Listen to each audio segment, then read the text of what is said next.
My father's voice still rings in my skull, poisonous and smug, the way he always sounded when he thought he'd won.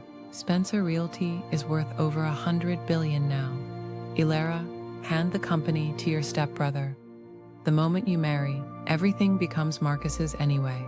They circled me like vultures, my father, my stepmother Evelyn, her useless son Marcus, pretending to care, pretending I mattered. I'd built Sloane Realty from the ground up. I'd put in the years, the blood, the late nights, the sacrifices, but to them, a woman's success was a mistake that needed correcting. No real man wants a woman more successful than he is, Evelyn talked. How will you ever get married like this? I remember the snap inside me, the precise moment something in my chest broke. No, I said. If you want your $1 million monthly allowance, Dad, remove your parasite of a son from my sight. The slap came fast. So did the shove. So did the darkness. I woke again to mud. Cold, damp, hands dragging me. Voices. Marcus, Evelyn, my father. That's deep enough, my father muttered. Roll her in. They buried me alive. I clawed upward. Nails splitting, lungs burning, a scream trapped behind my teeth, and then nothing. A ringing silence, a final crack of something striking my skull. Then everything went dark. Jaxon POV. For 10 years, I let the Patton family believe I was weak, crippled, pathetic. For 10 years, I sat quietly and let them sneer, letting Damien, Evelyn, and Kara think they'd already won. It was the only way to uncover the truth behind my mother's death. And now I was so close. Sir, your stepmother arranged a blind date, Pierce reminded me. I already knew what Evelyn wanted, to marry me off so her darling Damien would have a clear path to the Patton throne. But fate delivered something else entirely. A girl? No. A woman with wide eyes and a trembling mouth, cowering from the man who'd been hitting her for scraps of food. Don't hurt her, I growled, stepping between them. She stared up at me like I was a miracle she didn't deserve. If I marry you, can I eat yummy things every day? My throat tightened. Yes, I said. And you can stay with me forever. When she nodded, small, timid, painfully trusting, something inside me shifted. She didn't even know her name. The doctor later confirmed what I already suspected: severe head trauma, amnesia, the cognitive state of a child. The world would call her broken, but all I saw was someone who needed protecting. I'll call you Lena, I said softly. Lena when we're outside, Muffin when it's just you and me. Her smile was so sincere, it made my stomach twist. Elara POV, Lena. Everything felt loud, colors, voices, even the air. But Jaxon, his presence made things quiet somehow. He smelled warm, safe. At dinner with his family, Kara sneered at me like I was dirt beneath her shoe. Wow, a cripple and a dimwit. Perfect match. Jaxon's jaw flexed. You can leave now. But they didn't. They never do. Damien dangled a wad of cash toward me like bait. Come on, little dog. Fetch. The word hit something sharp inside me. Bitch. Bark. Kneel. Something flashed, something that wasn't mine, and yet felt too familiar. You're the bitch, I snapped. Everyone froze. Did I say something wrong? Why was Kara screaming? Why was Damien laughing like he'd just won? Jaxon grabbed my wrist. Lina, come here. The tension in his voice wasn't anger, it was fear. Fear for me. And when the news broadcast behind them showed CEO Elara Sloane missing, my face, my name, my skull split open with pain. Voices, dirt, screaming, a grave, a blow to the head. I curled into myself, gasping, make it stop, Jaxon POV. She shook like a child caught in a storm. Whoever she had been before, the world had broken her, violently. Sir, my advisor whispered, should Justice Corp acquire Sloane Realty while the CEO is missing? It was the perfect opportunity, and I intended to take it. But Lena tugged at my sleeve. Jaxon, I can't sleep. God help me. The innocence in her eyes was real and dangerous. She pressed herself against me, whispering, "Do we kiss now?" I swallowed hard. "Muffin, go to bed." She obeyed, barely, and I was left staring into the dark, unsure whether the danger in this house came more from my family or from whatever truth was hidden behind Lena's fractured memories. Lena POV. Elara beneath the surface. The mansion was too bright, too loud, too wrong. Evelyn watched me like she was waiting for me to break something. Kara smirked every time I touched anything, as if daring me to fail. Damien walked around with that smug grin people wear when they think they've already won. At the luncheon, Evelyn leaned in with a sugary voice that made my skin crawl. "Lena, sweetheart, you must learn proper table manners. Here, eat this." She placed something on my plate. Dog food. She wanted me to eat dog food, like I was beneath her, like I wasn't human. For a moment, my mind split. I saw myself in a boardroom, powerful.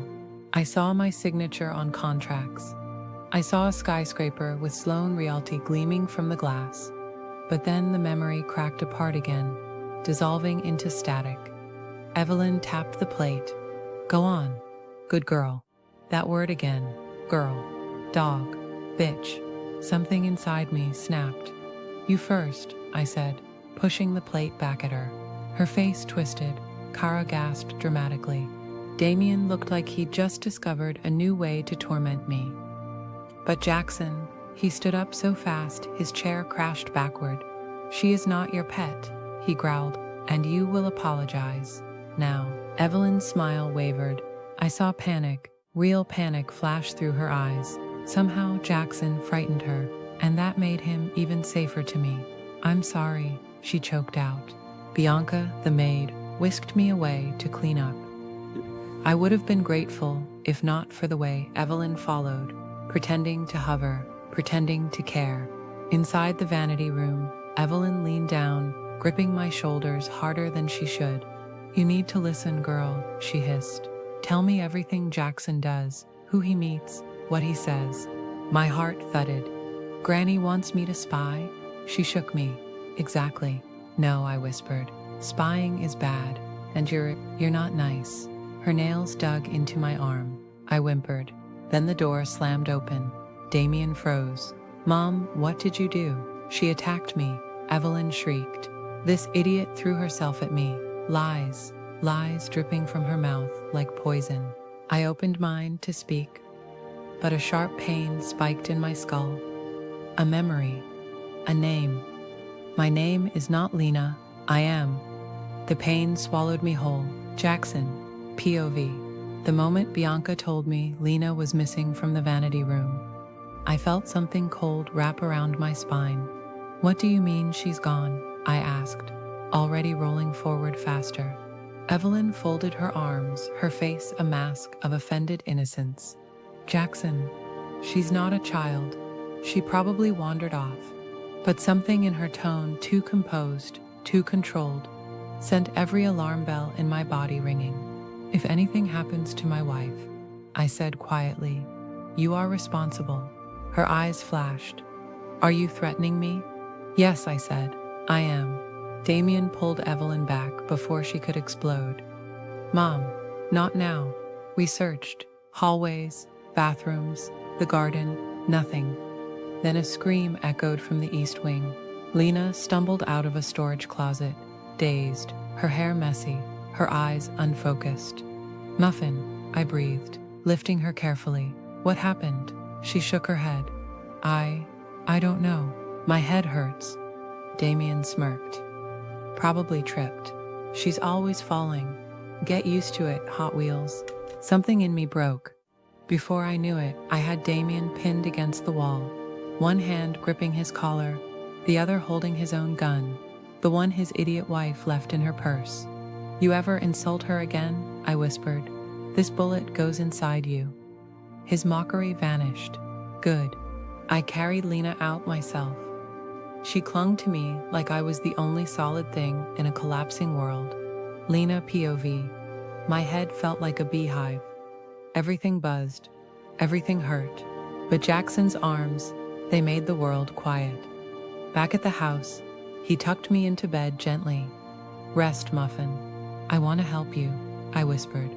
The memory, the little piece of truth I'd grasped earlier, still pulsed inside me like a heartbeat, but I kept it hidden. For now. Jaxon brushed my hair back. "You already do." He left for work, and as soon as the door closed, I stood.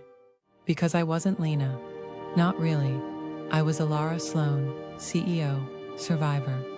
The woman they tried to bury. And Marcus Sloane, my stepbrother, was about to steal everything I built. Not if I got there first. I slipped out the side door, keeping my posture low. Head down, movements childlike. Everyone ignored me. Good.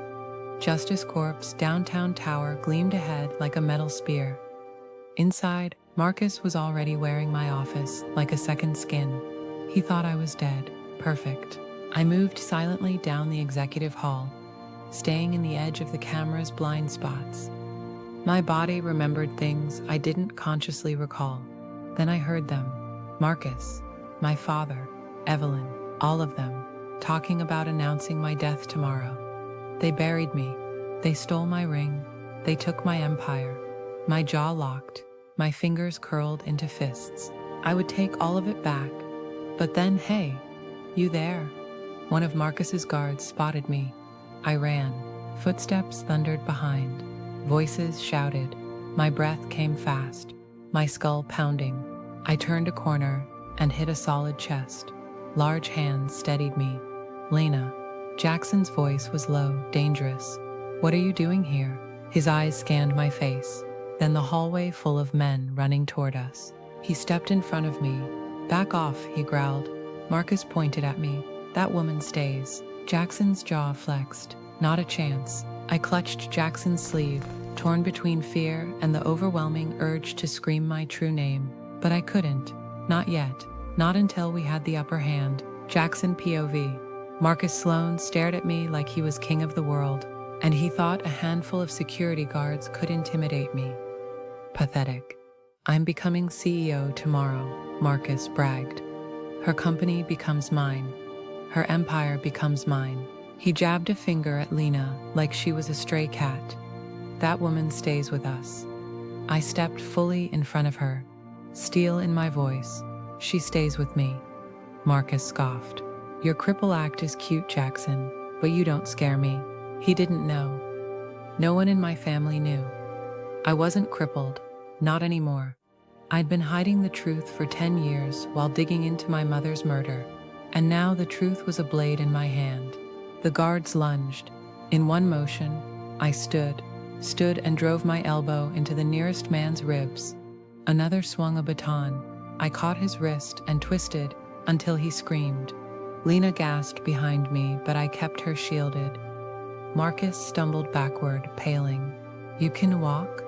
"Oh," I said quietly, advancing. "I can do much more than that." His arrogance cracked into fear. And then a soft voice behind me whispered, "My name isn't Lena." I froze. Slowly I turned.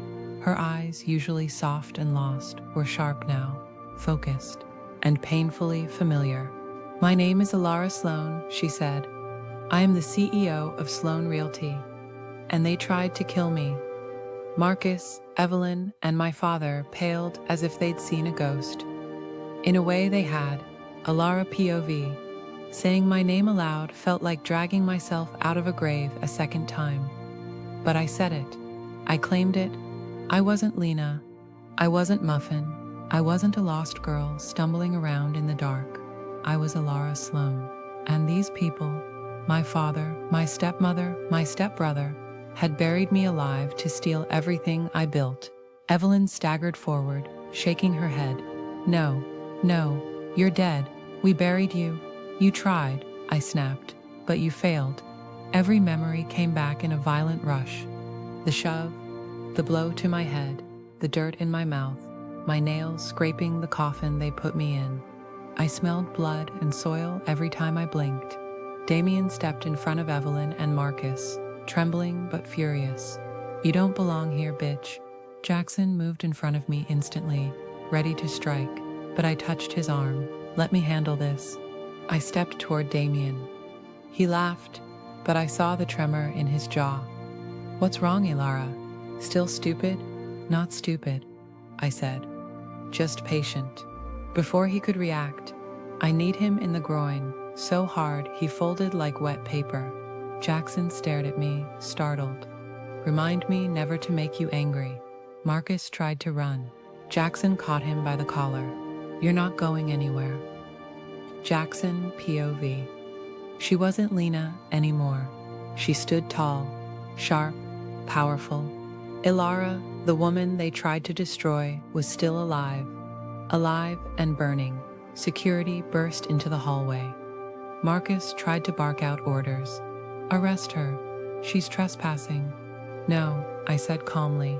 She is the rightful CEO of Sloane Realty.